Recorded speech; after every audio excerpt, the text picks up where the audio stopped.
Most CVs and resumes I happen to see are bad, which is to say that they are not very convincing. Usually, this is caused by a combination of a lack of focus and a lack of presenting relevant accomplishments from the professional activities of the previous 5 years. However, most of them suffer from another problem as well: the document containing information that not only doesn't increase the applicant's chances of a job interview, but actually reduces them. In other words, a lot of CVs and resumes could get easily improved by removing damaging statements alone. From my observation, there are 2 common reasons why people allow this to happen, which I'm going to explain in this podcast episode. Hello and welcome to my podcast channel. I'm Michael Kaiser. I work as an international career coach and I help managers and specialists get the job they want with a new employer abroad.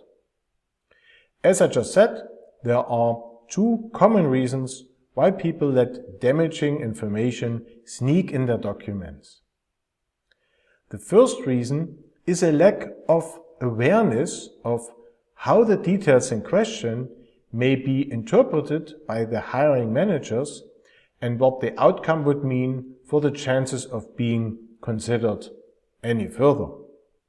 The other is the occasional belief that although a particular detail is obviously problematic, it has to be mentioned in the document anyway because it is believed to be required.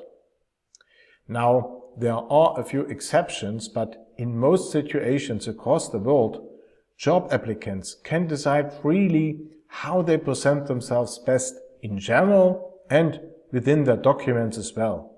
Of course, stating false information in them would be illegal, can have serious legal and financial consequences at a later stage, and should therefore never be considered.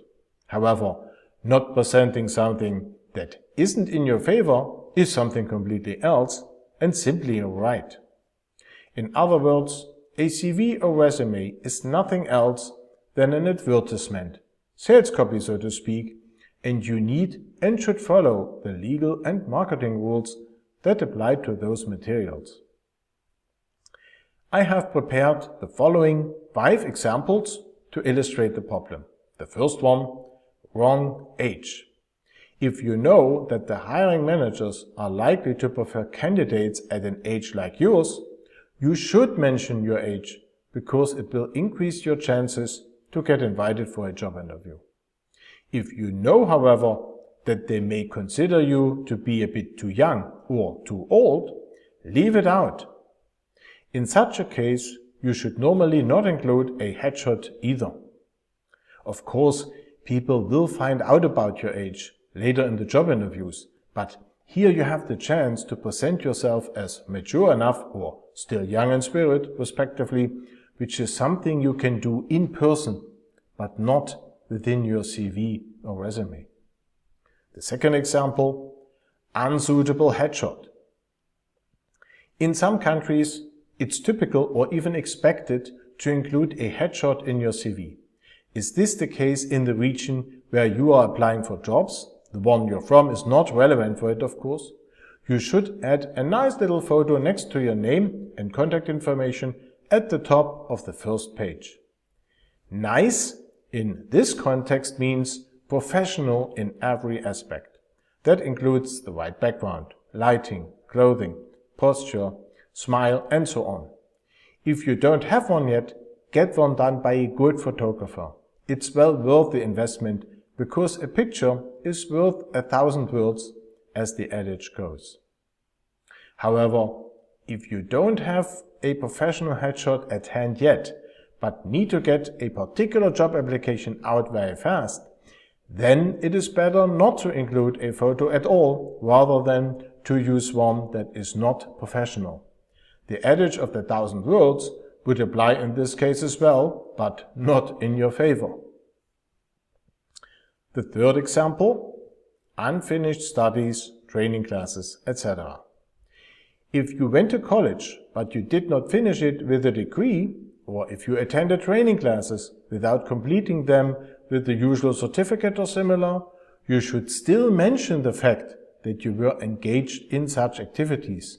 After all, you did pick up knowledge there, and that could be relevant to the success of your applications.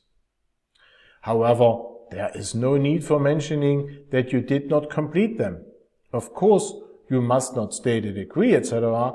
you didn't get, but the attendance itself is a true fact and not a lie.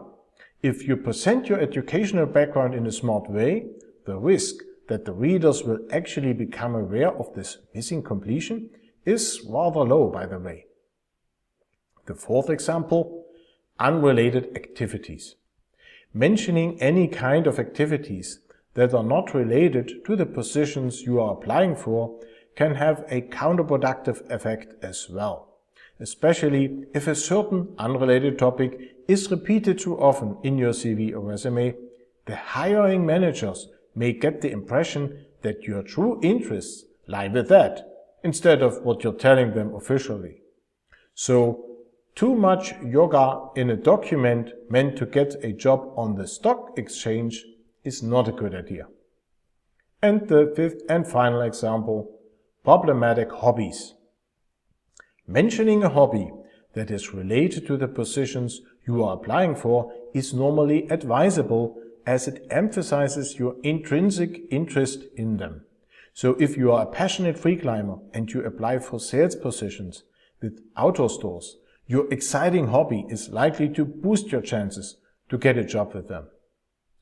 Presenting the same pastime can badly backfire, however, if you are after a position with a fast-paced online marketing agency. In this case, the hiring manager may become afraid of you missing work too often because of frequent injuries received by practicing such a dangerous hobby.